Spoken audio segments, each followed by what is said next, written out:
Voici la première d'une série de capsules sur l'accueil et l'intégration des élèves issus de l'immigration au Québec.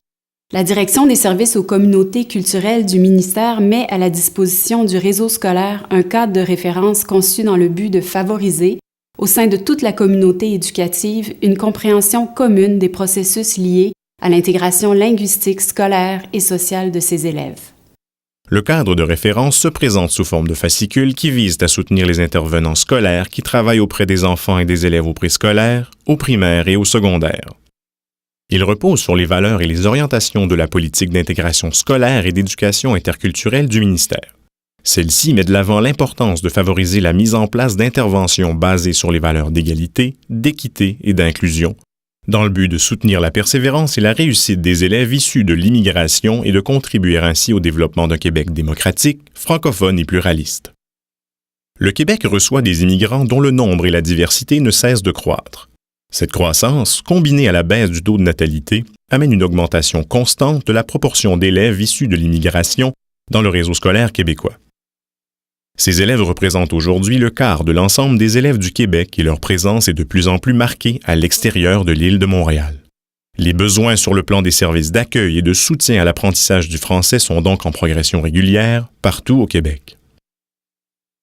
Le cadre de référence est également présenté aux commissions scolaires dans le but de les accompagner dans l'élaboration de leurs programmes de services particuliers d'accueil et de soutien à l'apprentissage du français, comme le prévoit la loi sur l'instruction publique.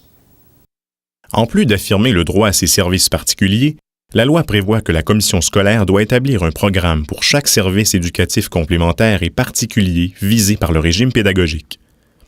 C'est le conseil d'établissement qui en approuve la mise en œuvre, y compris la mise en place des modèles de services les plus adéquats pour tenir compte des besoins des élèves, en fonction de ce qui est proposé par le directeur d'école.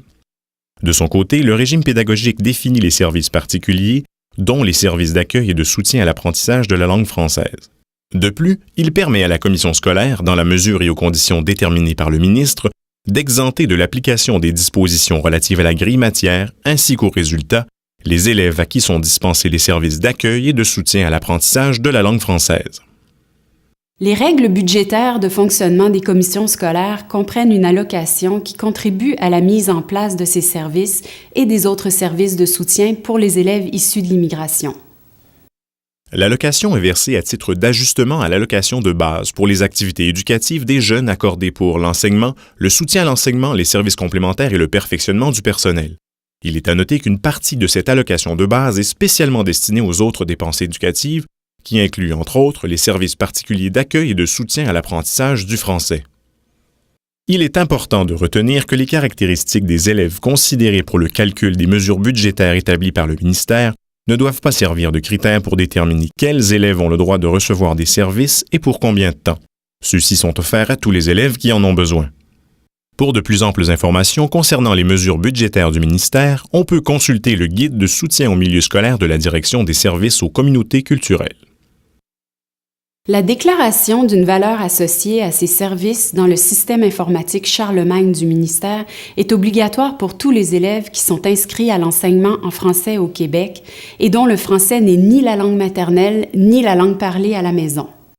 La déclaration est aussi obligatoire pour tous les élèves qui ont déjà reçu des services de francisation et pour tous les autres élèves qui en ont besoin pour être en mesure de suivre l'enseignement en français.